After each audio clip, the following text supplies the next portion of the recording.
Hello everyone, I'm Gay Yehill and welcome to NASA's Jet Propulsion Laboratory. After 2 decades in space, the Cassini spacecraft has reached the end of its journey at Saturn. Earlier this morning, the spacecraft made its final approach to the giant planet and plunged into Saturn's upper atmosphere, ending this extraordinary mission. But due to the time it takes for radio signals to travel almost 1 billion miles between the ring planet and Earth, the team won't have confirmation that the mission has ended until they see Cassini's signal drop away. The Deep Space Network is monitoring Cassini's signal, as you can see on this DSN Now display. It's being tracked by a 70-meter wide antenna, Antenna 43 in Canberra, Australia. Here's a live picture of the control room on the other side of the world. The DSN team in Australia is keeping a watchful eye on Cassini's final transmission. Meanwhile, it is 4 a.m. here in California. The sun is not up yet, and more than 1,500 Cassini scientists, engineers, alumni, friends, and family have gathered for this moment. The flight team is in the Cassini Mission Control Area. Others have gathered in Von Karman Auditorium here at JPL, and still more are at Caltech in Pasadena. Folks wanted to be together to share this final moment. This is a vigil, but also a celebration of a remarkable mission. This is the last hour of the last chapter of Cassini's grand finale.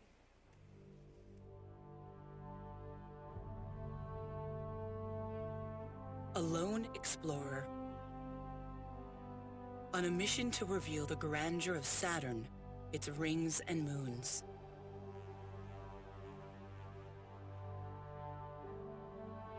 After 20 years in space, NASA's Cassini spacecraft is running out of fuel. And so, to protect moons of Saturn that could have conditions suitable for life, a spectacular end has been planned for this long-lived traveler from Earth. 5, 4, 3, 2, 1. And liftoff of the Cassini spacecraft on a 1 billion-mile trek to Saturn. We have cleared the tower. Its program is in. Full program is in. In 2004, following a 7-year journey through the solar system, Cassini arrived at Saturn. To the SOI burn attitude or pointing position and light up the rockets. The spacecraft carried a passenger, the European Huygens probe, the first human-made object to land on a world in the distant outer solar system. Huygens arrival on Saturn's moon Titan. For over a decade, Cassini has shared the wonders of Saturn and its family of icy moons, taking us to astounding worlds where methane rivers run to a methane sea, where jets of ice and gas are blasting material into space from a liquid water ocean that might harbor the ingredients for life. And Saturn, a giant world ruled by raging storms and delicate harmonies of gravity. Now, Cassini has one last daring assignment.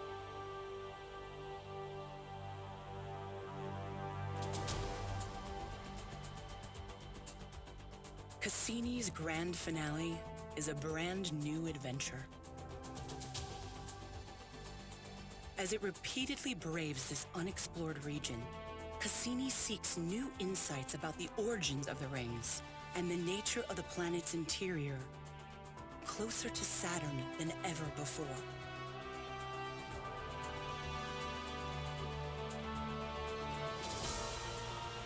On the final orbit, Cassini will plunge into Saturn, fighting to keep its antenna pointed at Earth as it transmits its farewell.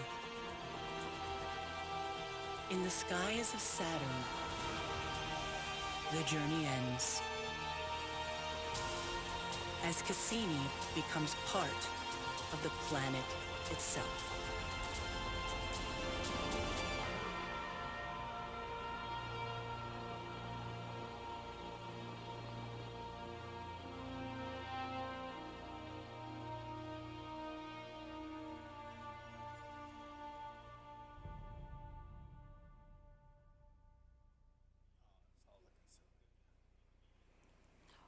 Okay, let's do the numbers, the Cassini numbers. The mission has traveled nearly 5 billion miles since launch, executed 2.5 million commands, taken 453,000 plus images, discovered 6 moons, published nearly 4,000 science papers.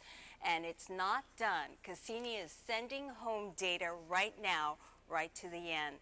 Let's take a look now and talk to Cassini Program Manager Earl Mays about this. After a lineup like that, you have to be impressed. We are impressed. It's very impressive, and we're very proud of what we've been able to accomplish over the last 13 years at Saturn. It's just been awesome. So a lot of people are asking then, why must we end this mission this way? Well, really, and if you think about it a little bit, you'll find out we didn't have any choice.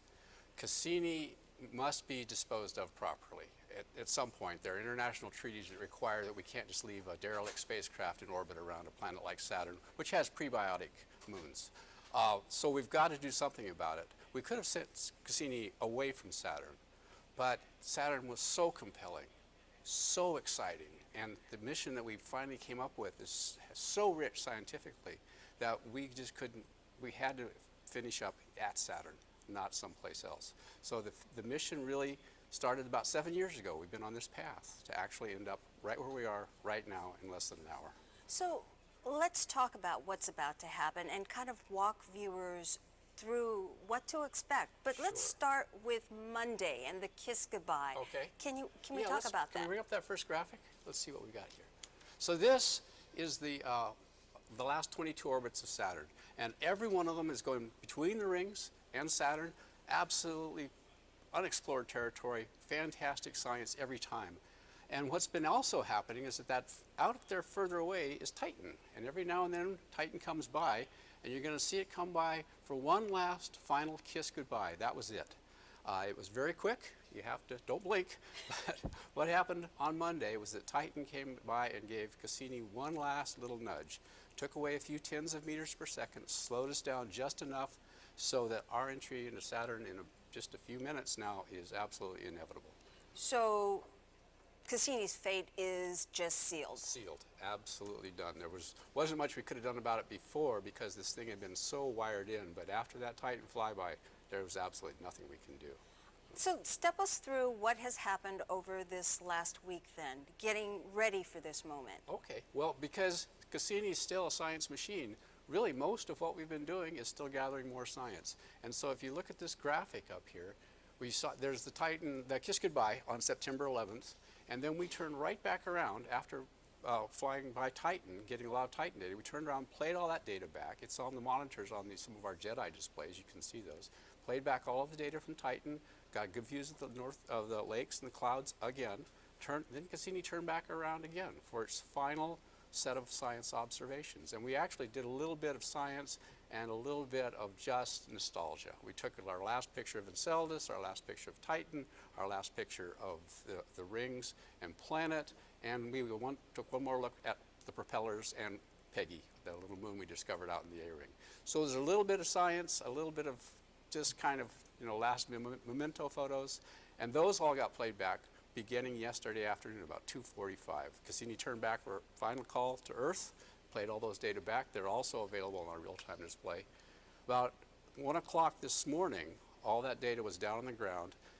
Cassini then rigged herself up for, if we go back to that timeline just for a moment. Let's go back. Can we go back one? There Yeah. you go. So September 15th, 1:37 down there, that last plot, we actually configured ourselves into a real-time Saturn probe. Everything that comes into the spacecraft goes right back out. So there's no delay, or as little delay as we can make, so that we actually can become an atmospheric sampling mission as we go into the planet. And then, of course, at 4:55 a.m., that's give or take there are a few seconds on that, we'll be entering into Saturn's atmosphere. And let's advance to the next display. This is Okay. what's going to be happening within the last hour. That's exactly right. We came in over the North Pole, just a little bit east from that perspective. Actually, it looks west here, but a little bit over the North Pole. Just before 4 o'clock this morning, we were 60 degrees north. And as you can see, that descent is very rapid. In 20 minutes from now or so, we'll be at 50 degrees north. then 12 minutes later, 40, and we'll be slowly, not slowly, very rapidly increasing. The 10-degree north latitude impact point is just about where we're going to finish up. And it's going to happen about 5 of 5 this morning local time. And the last 90 seconds. The last 90 seconds, this is really where it's all going to be happening. Cassini's not going to even really notice Saturn until the last 90 seconds because it's in free fall around the gravitational body. It's doing its thing and playing everything. But between 70 and 60 seconds out from final impact, it will start to notice the atmosphere. And you can see in this graphic the very tenuous atmosphere is starting to experience. Now, Cassini's been fighting the atmosphere before. As a matter of fact, for the last 5 revs, we've been doing that, and it's done very well. But this time, because we're going to go in so deep, there's not a chance that it can fight to hold on to the atmosphere. That atmosphere where we've been fighting it so far is about the same density as the atmosphere that the International Space Station experiences here on Earth. Very thin, but we're going very, very fast. Oh. All right, and we have the animation from the video earlier that Okay. sort of helps us envision, although it might be painful to watch. Well, it's actually, what you're watching this valiant spacecraft, you can see the thrusters coming out active back as it starts to encounter the atmosphere. Those are small thrusters, Gay. They just aren't built to fight the kind of torques. And by the way, that's the antenna, Shell trying to point at the Earth. The thrusters just aren't built to handle the kind of atmospheric torque and drag that Cassini's going to experience. But for about a minute, Cassini will hang on. We'll be sampling the atmosphere. We'll be sending the data back as quickly as we can. And then finally, of course, it's going to lose the battle. And within the next minute, we'll be completely and totally vaporized, becoming part of the planet it went to explore. Just as planned. As planned. Just exactly the way we've always had it to do.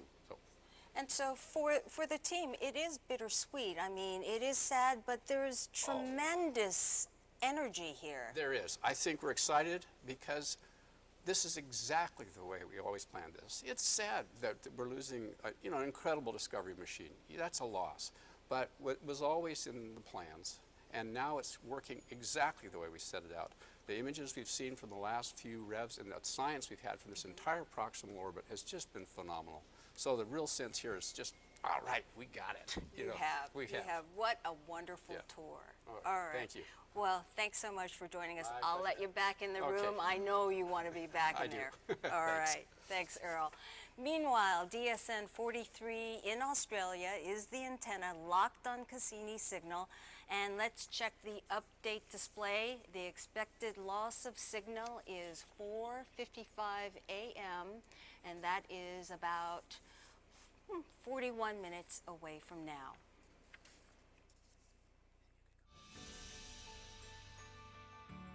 We've managed to inspire a younger generation of scientists, and they will continue after this is over and after the original investigators are gone to march on for their own challenges for future spacecraft exploration.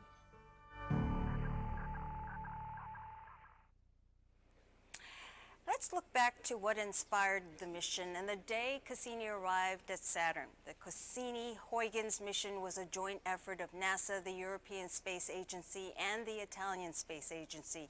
It was conceived after the Voyager flybys of Saturn, and scientists all over the world insisted they had to go back.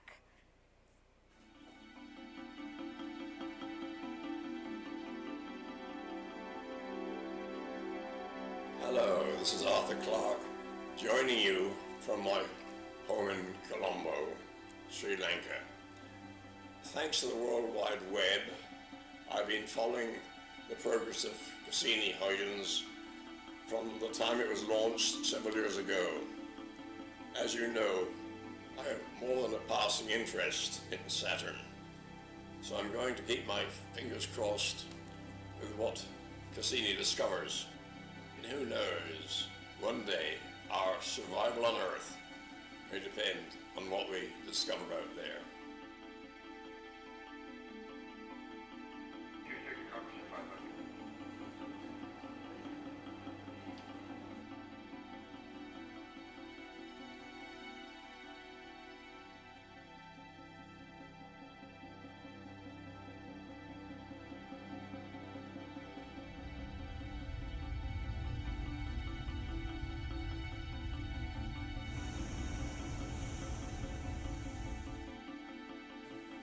Flight SOICOM.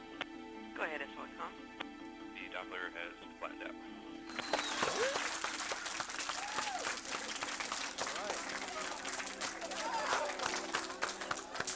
Okay, we have burn complete here for the SOI orbit insertion burn.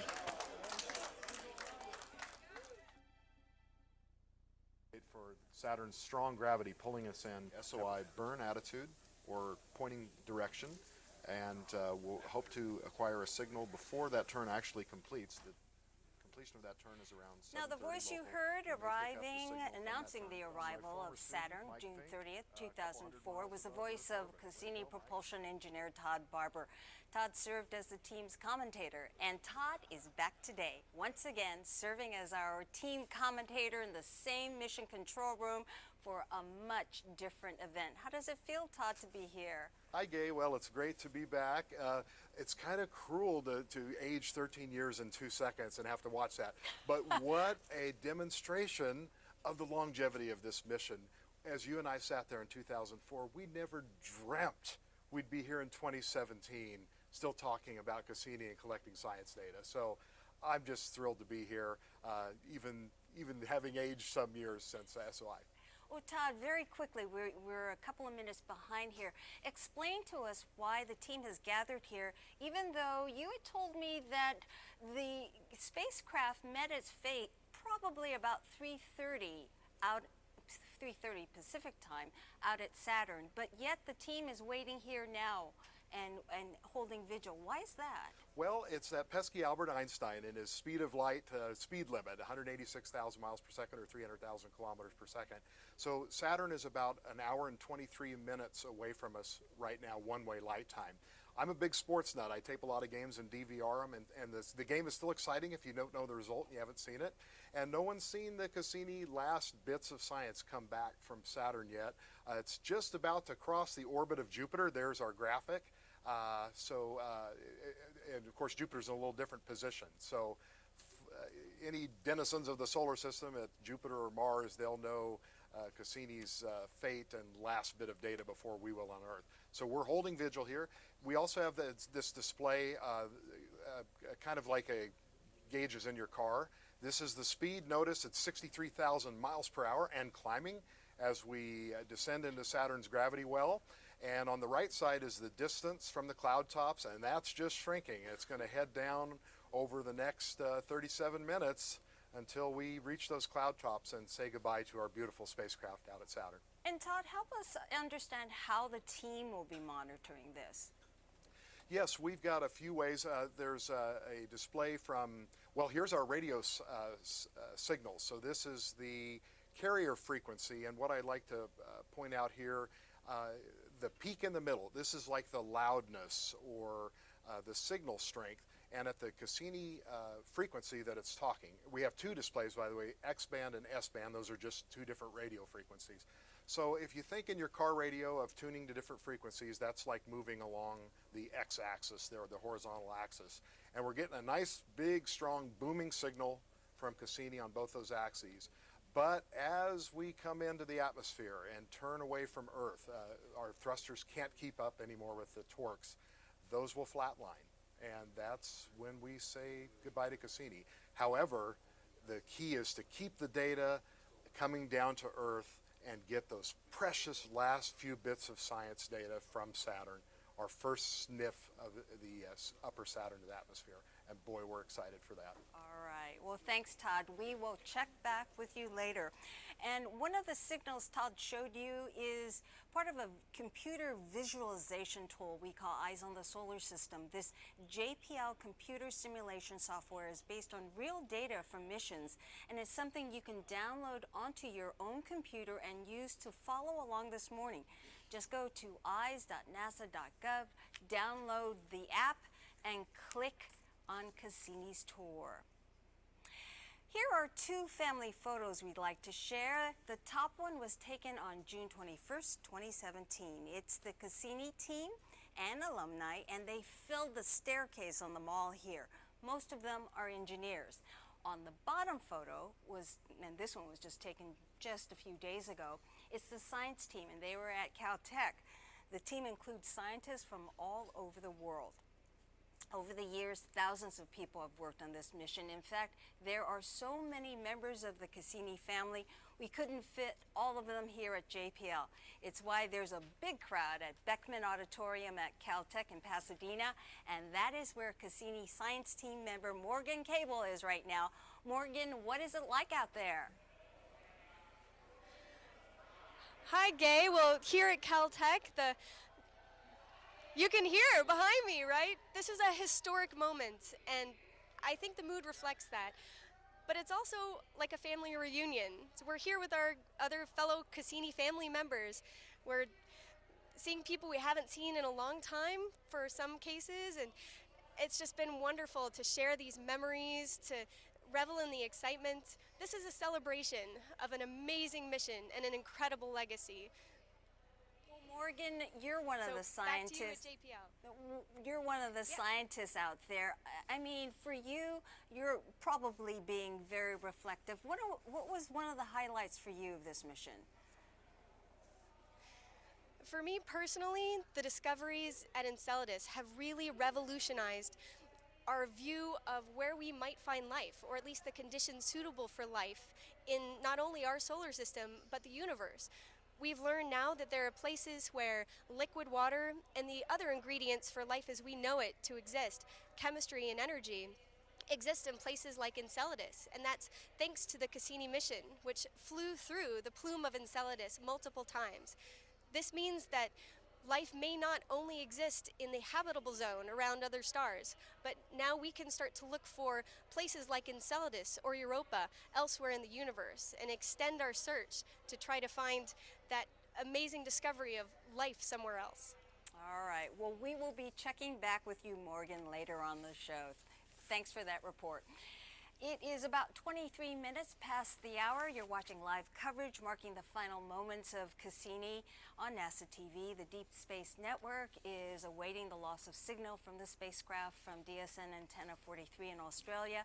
And let's go to Cassini's final hour display. At this point, the spacecraft has sent us data from about the 50-degree north latitude mark, and loss of signal should be coming about 32 minutes from now.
Beautiful images from Cassini.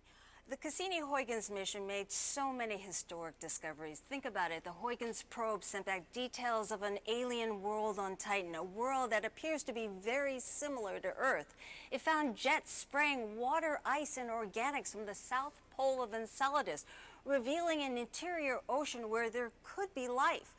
Over and over again, the mission revealed scientific wonders about Saturn, its rings and moons, and it hasn't stopped, at least not yet.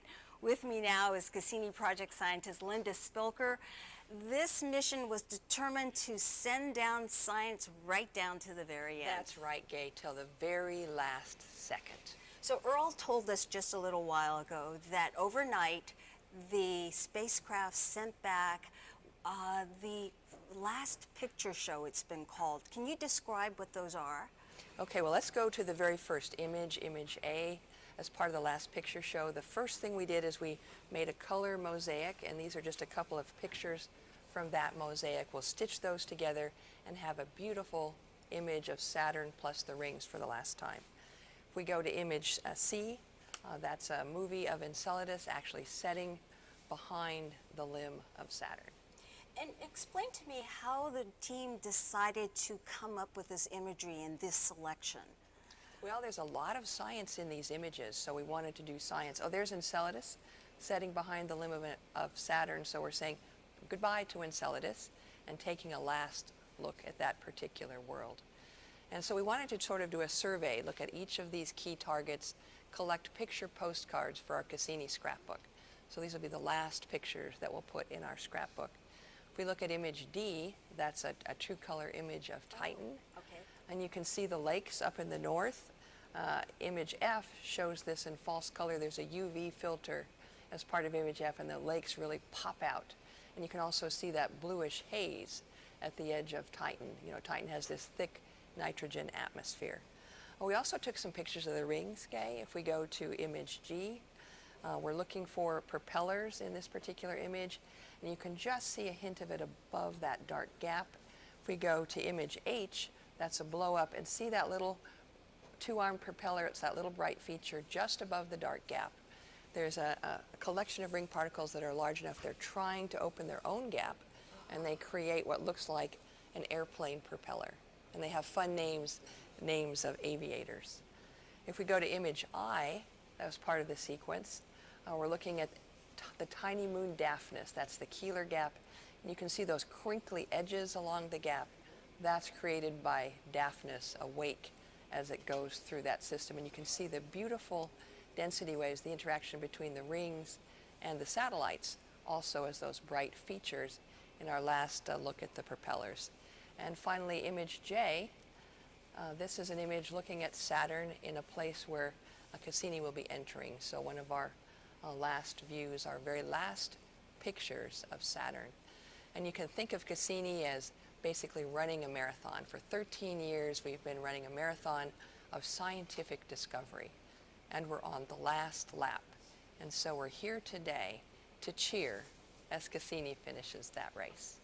Now, many of these images and what the spacecraft will be doing right now, all of this is unknown territory. The spacecraft has never been here before. That's right. We're flying into Saturn more deeply than we've ever flown before.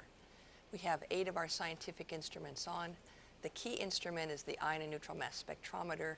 Basically coming in, we've oriented the instrument to sample the atmosphere of Saturn, which it's doing right now, deeper and deeper, until on the very final second, as Cassini fights to hold attitude, it'll send back those last very valuable packets of data.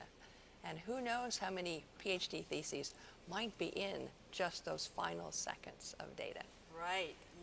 We will have scientists and students poring over this data for decades to come, probably. Right. And looking at the hydrogen to helium ratio to help us understand how Saturn formed, how Saturn's evolving, and who knows what else we'll see as we go into the atmosphere. What great science leads it, still ahead. All right. Well, Linda, thanks for joining us. Yeah, glad to be here. You're watching live coverage of Cassini's final hour from the Jet Propulsion Laboratory. JPL is a NASA center in La Cañada, Flint Ridge, and Pasadena, California, and managed by the California Institute of Technology.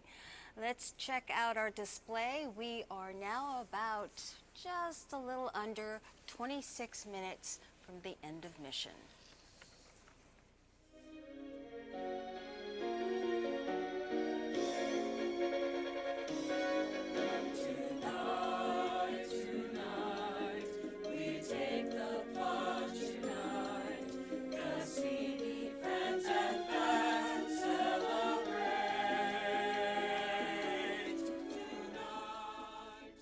Well, the Cassini team considers itself a family, a team that works together and plays together. And here is one example. The Cassini virtual singers, they have a knack for putting a Cassini spin on just about any show tune. And I saw Todd Barber in that group. Todd, it is a very close-knit group and a multi-generational group. I mean, some people have spent their entire careers on this mission and others are just starting their careers on Cassini. Todd Barber is standing by with one of the younger members of the team, guidance and control engineer Joni Stupik, who started her career with Cassini, right? Yes, that's right. And I've been on since before launch, but it's so wonderful to have young engineers join the project. Welcome, Joni. And Joni is an attitude control engineer on the project. And can you explain what that means to our viewers? Sure, absolutely. So I and my team are in charge of the orientation of the spacecraft. So we point all of the cameras and the antenna. That's great. And you have a particularly important role this evening, right? Or this morning, I guess I should say. Absolutely. So as Earl and Linda have both alluded to, we want to get every last possible second of information, which means our antenna needs to be pointed towards Earth for as long as we possibly can. As we enter into the atmosphere, Saturn is going to start trying to tug us away. So we want to hold the antenna as steady as we possibly can for that whole time. And how do you do that? We have little engines or thrusters that we use to hold us steady. Wonderful. So that's, and basically we will lose the battle with Saturn's atmosphere. We will. And if we go to the graphic here, we see the thrusters firing as we try and hold that antenna for as long as we can. And that will last for only about a minute until the thrusters are finally overwhelmed and we can no longer point the antenna. Wow, that's amazing. But those precious seconds of science data are worth every thruster pulse we put on the every second. Yeah, we're learning all about Saturn's atmosphere with all the instruments we can as we go in. So yeah, we want to point as long as we can. So you started your career on this mission. How are you feeling tonight, knowing we have to say goodbye to our beautiful spacecraft? It's definitely bittersweet. Yeah, I started my career, I was in high school when Cassini arrived at Saturn. So it's really exciting, and I'm really proud to have worked on such, incredible mission and be part of such a wonderful family. But it's going to be sad, I'm used to checking how the spacecraft is feeling every morning and things like that. So it'll be a little sad to not have that anymore. I definitely agree there, and we're so grateful for your contributions and all the young engineers on the project, as well as the veterans that have been around since launch. Thank you, Joni. Wouldn't be able to do without the veterans. we got a few tricks up our sleeves still. So if we can head back to the radio science display and check and see, still looking good. So we have a strong X and S band signal. So as Earl mentioned, our fate is sealed. We've met our planetary protection requirement. We know we're going to impact Saturn and take care of that. The next thing that's important is to hold that signal as long as possible and get every last precious bit of science data. So far so good, Gay. Back to you. Thanks, Todd. Thanks, Joni. It is about 33 minutes past the hour, and the estimated time of loss of signal is 4:55 a.m. Pacific.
The Cassini-Huygens mission has been an epic adventure around the Saturn system. It has sent home mountains of science data, stunning images.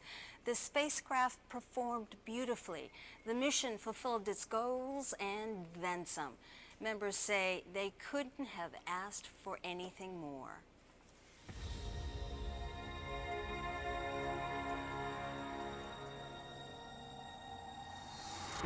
This is Titan Launch Control. All the systems are go.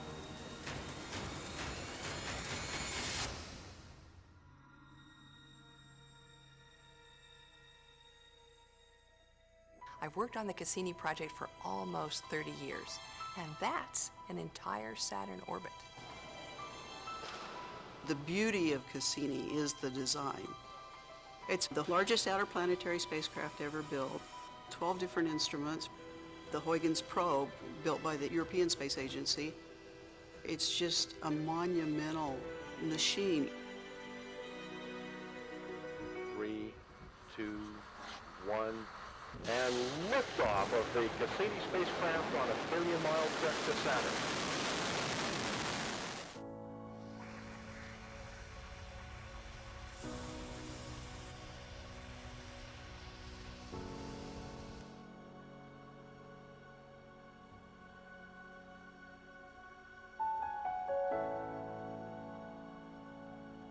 We turned the Cassini cameras down to look at the rings, revealing them in a way we had never seen them before. I remember coming back to JPL early in the morning just so I could be there and watch those pictures one by one come down. And I felt like I could almost reach out and touch the rings that were right there.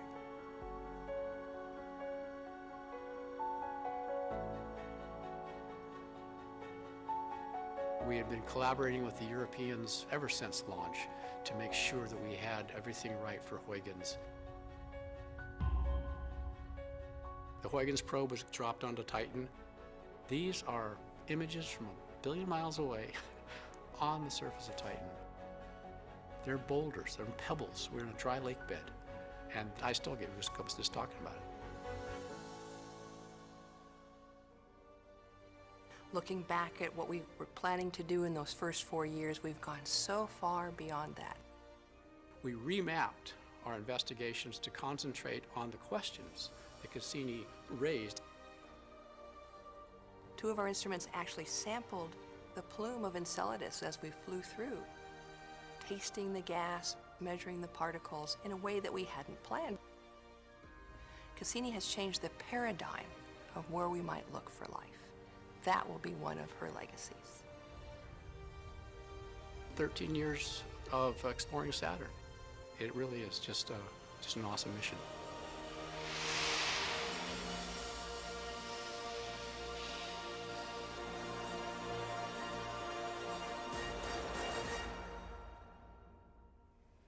All right, well, joining me now is NASA Director of Planetary Science, Jim Green. Some of Cassini's greatest accomplishments came as big surprises, didn't they? They did, absolutely. You know, one of the ones that's pretty spectacular, obviously, is Enceladus. Now, you may not really understand the importance of having a spacecraft with all kinds of instruments, including magnetometers and plasma wave instruments, but it was really discovered, the plumes, by a magnetometer. And so as the spacecraft was doing a flyby, what was happening is the plumes were being blasted out of the tiger stripes, they were being ionized, and they're loading down the field, dragging it by. And so the magnetometer saw the wave of the field in a place that they hadn't expected. And that gave a hint that something was going on and it needed to be looked at. And so then the next pass, they came up with the idea, well, let's look at it in backlight. And wow, there were the plumes. And that started then a series of new orbits and new trajectories to try to go through and taste the plumes and get even more details about what's happening at Enceladus. And how does this discovery sort of change the way we look for life in the solar system? Well, this is really a calling, if you will, of hey, you're going to have to come back because there's several things we know about life. One, it metabolizes. That means it takes in a liquid. It then uses that to extract energy, and then the liquid is used to extract the waste. But then it evolves, and then it also reproduces. Well, I can't measure any of those from our spacecraft other than going after the water. So once we see an area that has water, then we know that it has a possibility of being a habitable environment. And transitioning to the other big story, also from Cassini, is another moon, Titan. Oh yeah, Titan. What a beautiful moon this is. You know, it's bigger than the planet Mercury. Its atmosphere is actually a significant one. It's twice the pressure that we have here on Earth. It's similar in the sense that it has a lot of nitrogen. In fact, it's dominated by nitrogen. But it also has liquid on its surface, which we know now is methane. And there's a hydrological cycle of evaporation, transport, rain, and then new lakes are forming in other locations on the moon. And that's an incredible science legacy, but Titan also helped us with an engineering legacy as well. Oh, absolutely. The concept of using Titan to do a gravity assist, swing bys, that then enable those spacecraft to get into different orbits is a fabulous concept, because while we're doing that, you know, and here's the koosh ball, as we say, all these spectacular flybys allow us to look at Titan in detail. So from multiple flybys, we can get a global view of that moon, and we're using that same concept at Jupiter with another moon called Europa. All right, well, before we go, I wanted to bring up the e-book, because one of the most fantastic things about this mission has been the imagery. Could you tell us a little bit about that? Well, you know, we really needed to make sure that we had wonderfully described and beautifully set images that were accessible to everyone. And after, you know, 450,000 plus images, it's so hard to pick, but, you know, we were able to go back in, get 100 beautiful images or more, and videos and all kinds of... And there's a link where if you want to get it, you can download it off the internet. NASA.gov/ebooks. All right. Well, Jim, thanks for joining us. Thanks for taking time for us. My pleasure. I know you want to get back into that control room. Absolutely. Thank you. Thank you.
Well, we are a little over 10 minutes away from the loss of signal, so we will be focusing our attention to the control room very soon now. But before we do, let's take a moment to chat with JPL Director Mike Watkins. So, Mike, how are you feeling? Well, first, good morning. Yes, very early morning. We always tend to do these events somehow at 3 in the morning or 5 in the morning. Why did we do that? But, you know, it's kind of a bittersweet event for all of us, I think. For me personally, it's more sweet than bitter because Cassini's been such a fantastic mission. But I think, you know, one of the important things about these events is to celebrate the incredible hard work, the decades of hard work of the team that designed, built, and operated Cassini. And that's really, right, the heart of the spacecraft is really the people that worked on it, and the people that have been operating it. And this is a great time to celebrate that level of dedication, that devotion, you know, to work on something for 10, 20, 30 years. That's sort of unparalleled in human history. So how do you think Cassini will be remembered in the science books? Well, I'd say most of the science books, most what we have in science books about Saturn come from Cassini. Right. So it will be long remembered. I mean, if you look at almost everything we know came from Cassini about Saturn. But I think one of the greatest legacies of a mission is not just the scientific discoveries it makes and what you learn about, but the fact that you make discoveries that are so compelling that you have to go back. And that's really the part of what makes the end of Cassini sweet, is that the discoveries are so compelling that we have to go back. We will go back and fly through the geysers of Enceladus, and we'll go back and look at Titan, because it's just the Cassini findings are they're just groundbreaking. But the way missions are, one mission sort of sets the footsteps for the next mission. So what's coming up next after Cassini? So one of the things we've learned about the outer solar system is how much water is there. So we used to think that most of the water was here in the inner solar system. Here on Earth, for example, a habitable zone, Goldilocks zone between Venus and Mars, where we are. We now realize that there's a lot of water in the outer solar system. So Europa, for example, the moon of Jupiter, Enceladus.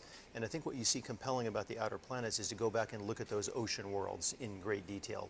Fly through the geysers, try to drill down through the ice, take a look at the composition of the ice. And as Jim Green noted, are these habitable places? Are these places where there could be life? And so we here at JPL and NASA, we have plans to go back to many of these ocean worlds, as many as we can. The next one up is a multiple flyby of Europa. We call Europa Clipper, where it'll be in orbit around Jupiter and fly by Europa 40 or 50 times, and taking a very close look at that ocean and from above the ice, of course, and the composition of the ice. And then later we'll make our way to the other ocean worlds. Ocean worlds are the things to look at right now, it seems. Absolutely. The search for life is one of the compelling threads for NASA and for the Science Mission Directorate and for JPL. We're looking for life in our solar system, and of course we're looking for life outside the solar system. We're looking for exoplanets and other Earths. But the ocean worlds look like an incredibly compelling target. All right. Well, thank you so much, Mike, for coming by and joining us. I know all the guys want to get back in there in the Absolutely. Control room and be there for the moment. The last few minutes. All right. Thanks, Thank you so much. You're watching live coverage of Cassini's final hour from NASA's Jet Propulsion Laboratory. JPL is located in La Cañada, Flint Ridge, and Pasadena, and managed by the California Institute of Technology. Let's take a look at our last hour display. Our display shows that we are just over 7 minutes away from the end of mission, and it's now traveling about 75,000 miles per hour. So Cassini is traveling rapidly towards its end of mission.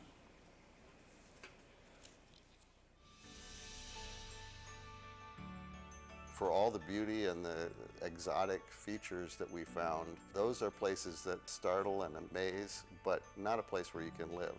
And I think it gives you a perspective on the Earth and what a wonderful place it is, and more impetus to perhaps take care of it.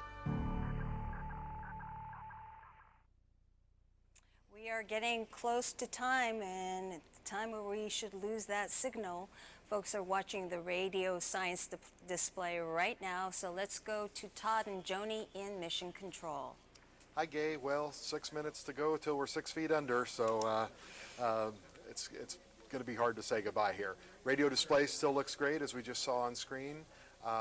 Mission Control, I hear a lot of buzz in the room about the thruster cycles, because the thrusters are firing. We're still outside the atmosphere, and they're just keeping dead bands, keeping that pointing on Earth as long as possible. So things aren't too crazy yet, but once we hit that atmosphere, things happen super fast. So let's look around the room. Is nominal. We're in low rate mode, and we're waiting for high rate mode transition. Copy, thank you. So that was AECS fault protection systems lead. Go ahead, system lead. Just going to get a quick subsystem status, please. AECS fault protection is nominal. Copy, thank you. Thermal systems lead. Thermal devices subsystem is nominal. Copy, thank you. Power systems lead. Power subsystem is nominal. Copy, thank you. System fault protection systems lead. System fault protection is nominal, no fault protection activity. Copy, thank you. CDS systems lead. CDS is nominal, we have 2 frames buffered. Copy, thank you. Telecom systems lead. Telecom is nominal. Good. SNT. Copy, thank you. Radio science systems lead. Radio science is nominal. Signal levels are nominal. The residual frequency is starting to increase. Copy, thank you. Propulsion systems lead. Pressures and temperatures are nominal. Propulsion is nominal. Copy, thank you. Mission planning systems lead. Mission planning is nominal. Copy, thank you. Flight director systems lead. Everything is nominal. Copy. And Ace copies. Thank you, Ace. So what we just heard was the room going around and checking all of the subsystems. So far, all of the subsystems are nominal, about 4 minutes, 3.5 to 4 minutes away from the end. Joni, I heard a comment there that we went from low rate to high rate control. Can you comment on that? Sure. So we have our computer that's controlling our pointing has different modes, and it's smart enough to know when we start having to fight a little harder. So we heard that the computer acknowledged that we start having to fight a little bit. Okay, thanks. We were remarking earlier, it's incredible, this entire spacecraft runs on 600 watts of power. How much power is that? Yeah, about half a hairdryer. Wow. That's all we got right now. I won't even talk about how little fuel we have left. It's about 1% plus or minus 2%. So that's one reason we're heading into Saturn's atmosphere tonight. Under 3 minutes now.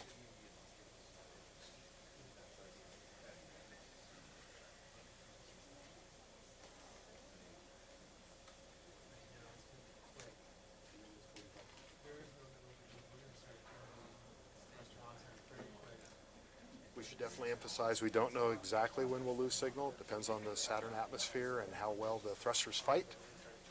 So stay tuned. And radio signal looks wonderful. X-band and S-band, 2 different radio bands, still getting the signal from Cassini. We're approaching about 10 degrees north latitude on Saturn.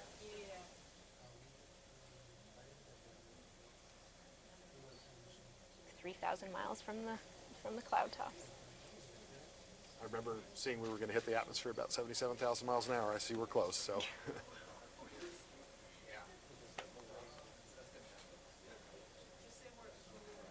2 minutes and counting.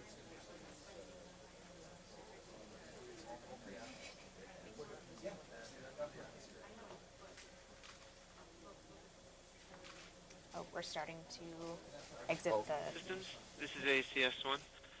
Go ahead, ACS. We're still waiting for transition to high rate mode, but it looks like we're going to start accumulating thruster on time at a higher rate now, and our attitude control error is starting to be more active. Copy. That means we're just starting to sense the atmosphere, right? Yep. We can start seeing the spacecraft starting to lose the battle with the atmosphere. Systems ACS-1, we just had the transition to high rate mode, and with this we're going to start seeing thruster on time accumulating very quickly, and the deadband is going to clamp down to 0.5.52 millirad, and we are in the atmosphere. Copy, thank you. Roughly 1 minute to loss of signal. Systems, this is Nav. Go ahead, Neff. We can confirm what AACS just told you. Copy, thank you. So we're just starting to see the thrusters fire more and more.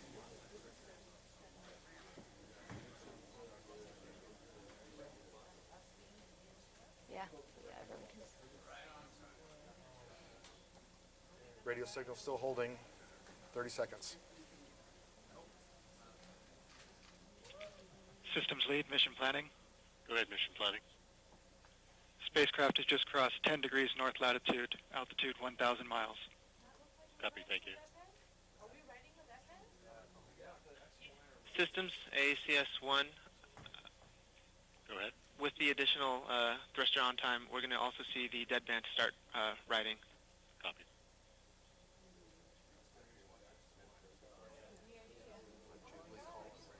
Oh, yeah.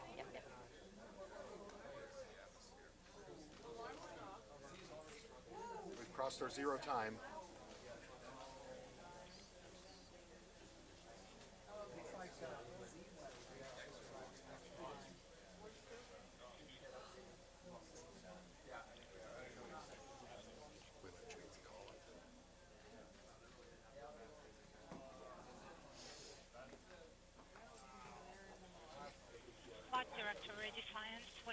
Flight Director. We have lots of signal at X-ray band and Sierra band.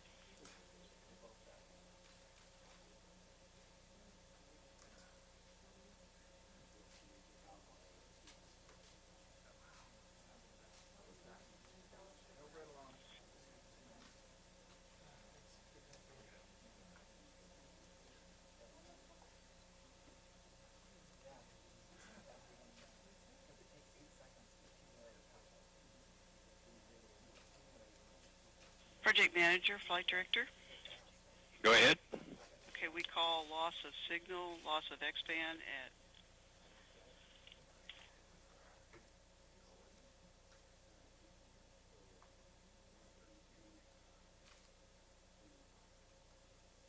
call loss of signal at 115546 for the S-band, so that would be the end of the spacecraft. That. Project Manager on FSO Quard. Maybe a trickle of telemetry left, but just heard the signal from the spacecraft is gone, and within the next 45 seconds, so will be the spacecraft. I hope you're all as deeply proud of this amazing accomplishment. Congratulations to you all. This has been an incredible mission, an incredible spacecraft, and you're all an incredible team. I'm going to call this the end of mission. Project Manager, off the net.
So, just a short time ago, Julie Webster, the Space Operations Team Manager, and Program Manager Earl Mays called it the end of mission for Cassini. It came at about 4:55 as predicted. Let's go now to Beckman Auditorium and check in with Morgan Cable. She is with Cassini interdisciplinary scientist Jonathan Lunine to find out how the scientists are doing and the team is doing down there. The mission is certainly not over for them because now there will be tons of data for them to be poring over. Morgan? That's a very good point, Gay. There's going to be lots of data to analyze for years to come. Jonathan, how are you feeling right now?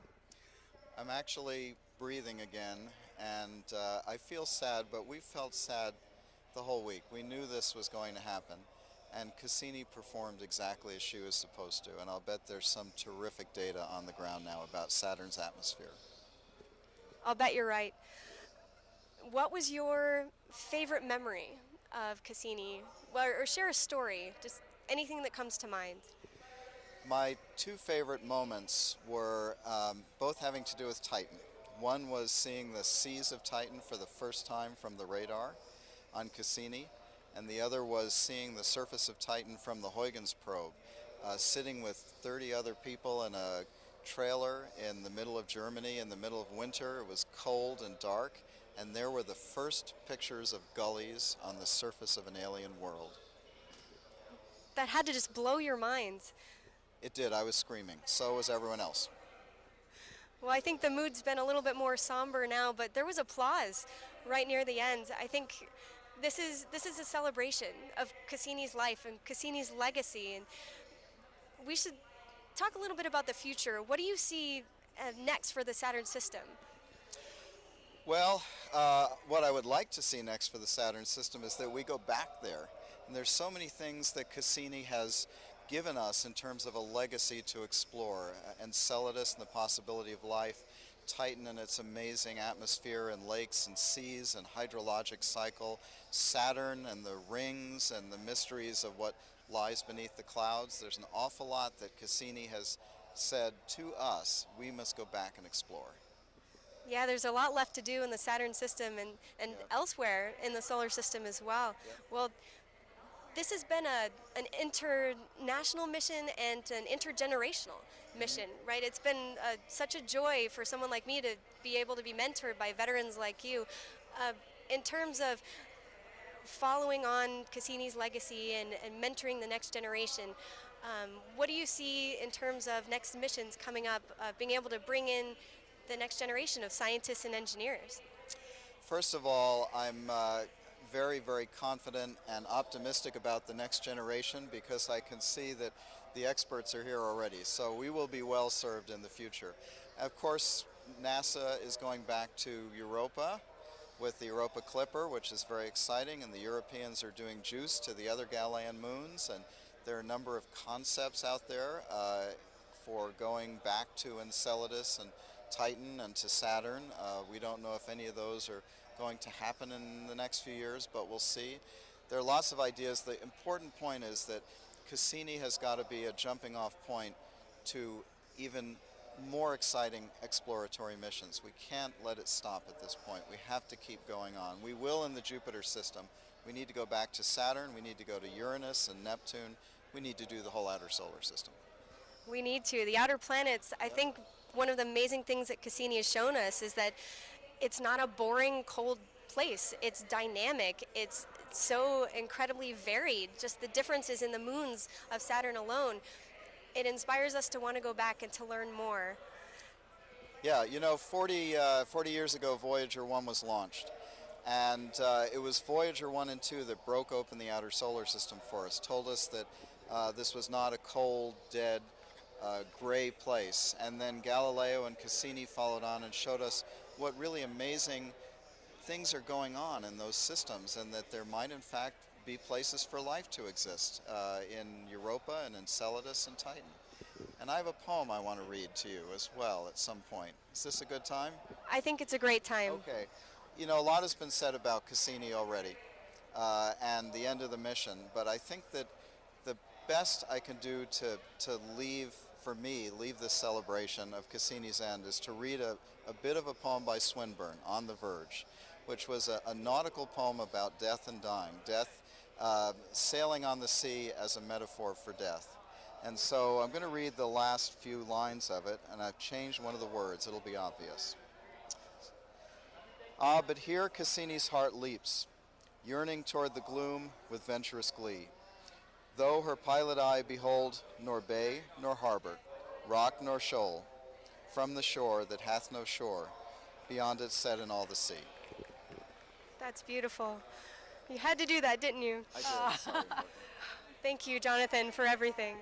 Well, Morgan, the future is in your hands and the hands of your generation, and this was a moment of transition. It was not the end.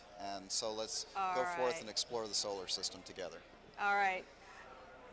That's a beautiful sentiment. Well, with me now is NASA Associate Administrator for Science, Thomas Zurbuchen. Dr. Zurbuchen, what was your reaction being in that control room? Well, I was just overwhelmed with just understanding how professional this team is. You know, like during the entire time, this was clearly emotional for everybody. The Lucky Peanuts were there, but there were a lot of Kleenex, and there's a lot of views of Kleenex, but everybody was so professional to the very end, and I just saw it happening. You know, it went so fast. You know, somebody was shouting out, wow, we're struggling with Z-axis, and oh, it's gone. And I just saw that team holding together till the very end. Just really, it's all about teamwork with this mission, and it showed in the last seconds. It truly did. And your feelings about this, what sort of legacy do you think this mission leaves?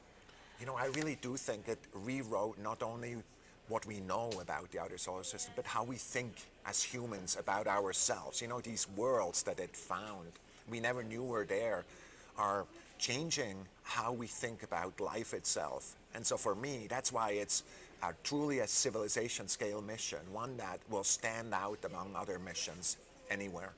And how will it impact future ideas and future missions as we plan new things? You know, some of the hardest questions to answer are questions like, is there life out there?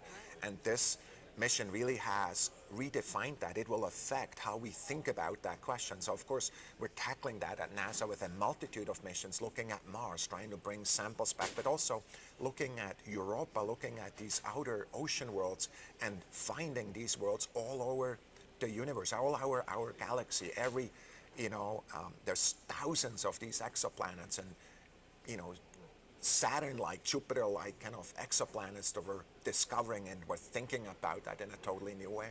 And so the thought is, people are clamoring to go back. Will that be difficult to do, to be able to envision another mission to these places soon? It's always very difficult, right, to do this, because these machines are so hard to invent.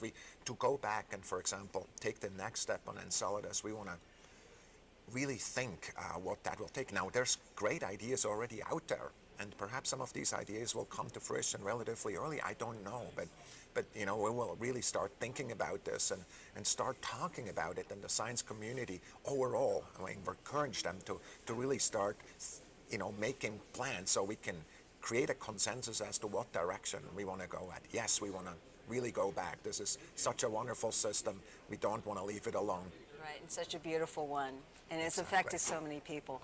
Dr. Zurbuchen, thank you so much for sharing this moment with us. A very special one. Thanks to the team.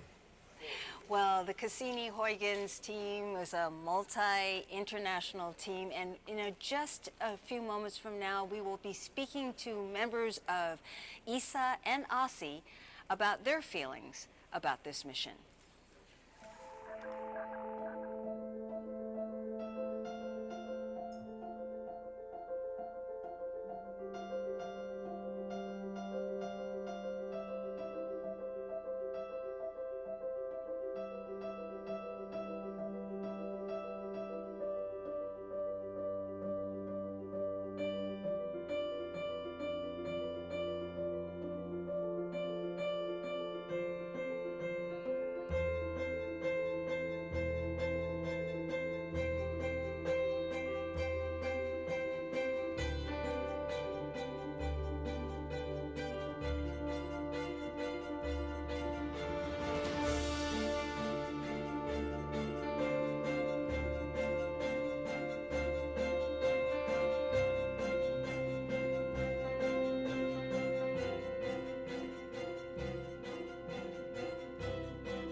As we told you earlier, Cassini-Huygens was a multinational endeavor from the very, very start, a partnership between NASA, the European Space Agency, and the Italian Space Agency.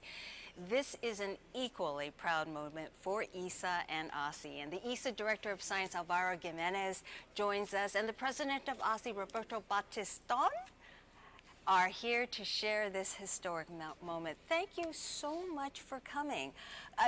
Was this something that you decided you wouldn't miss it for the world? Of course, we couldn't miss it because we knew this moment was going to come. It's a little bit sad because we wanted to delay it as much as possible and get as much science as possible, but we knew it was coming.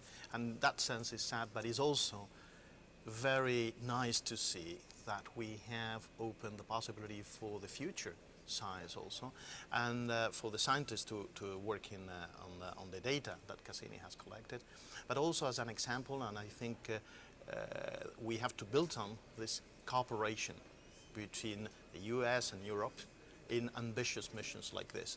We are very proud of having worked together, and we have to make sure that we continue this way, because together we can do much better than separate. More.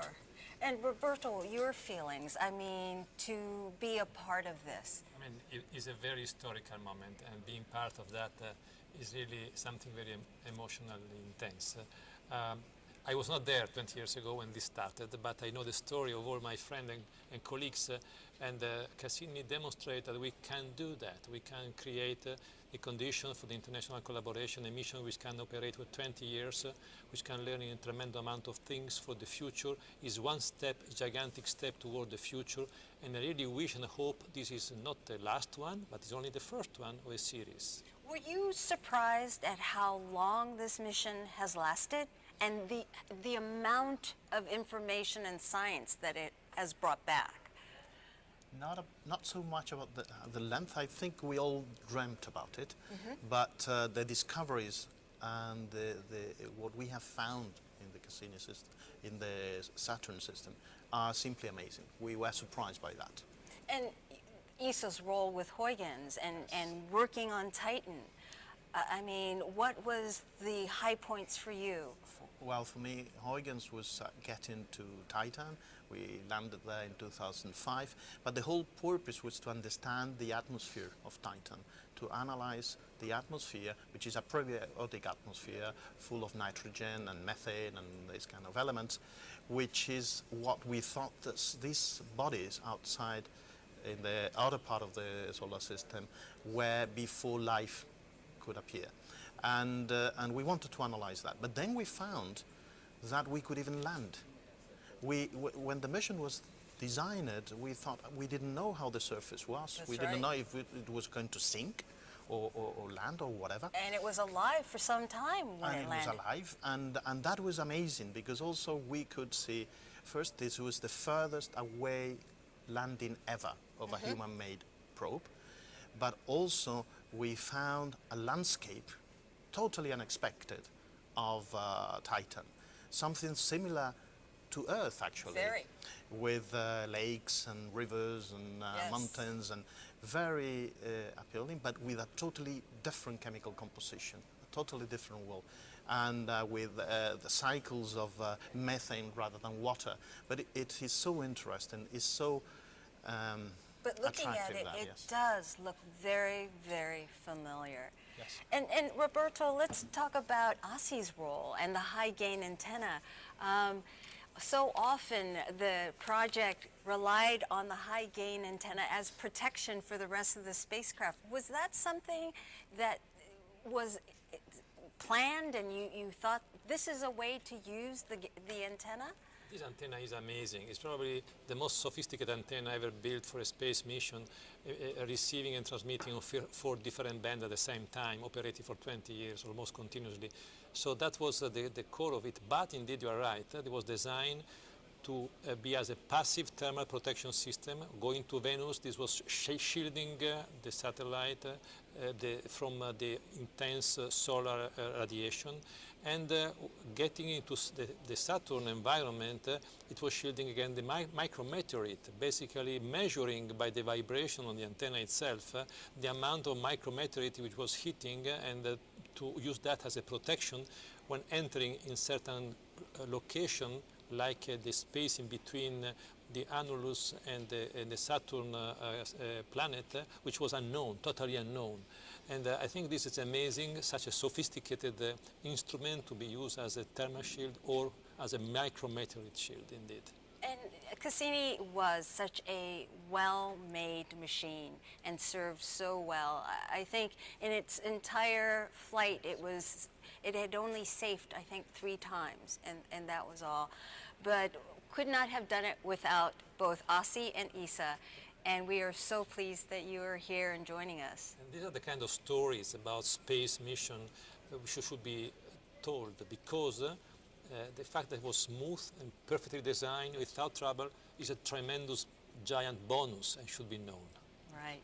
Well, thank you again for coming out and being with us on this very, very special day. Thank you to you. All right.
And that video you just saw was called Cassini Inspires. It was made up of images that the public, you, sent in using some of Cassini's raw images as well as your own artwork. Thank you so much. Well, that wraps it up from here. A bittersweet day for the Cassini team, but we can't help but feel proud of the fantastic people that made these accomplishments possible these last 20 years. And about an hour from now at 6:30 a.m. Pacific, 9:30 a.m. Eastern, there will be a news briefing on Cassini's grand finale. It will be live on NASA TV and also streamed. And for more information about the mission, you can check out the URLs you see on the screen. And a little bit earlier, Jim Green told you about the ebooks. Some of the most memorable gifts from Cassini are those spectacular images. An ebook of these stunning images has been made, and you can find it by going to that link you see on the screen. Well, finally, before we go, a parting look at the DSN Now image, the display you see there. Antenna 43, that's the one in Australia, is now dark. Communication with the spacecraft is now silent. Cassini is no more, but what a legacy it leaves behind. Thanks for joining us.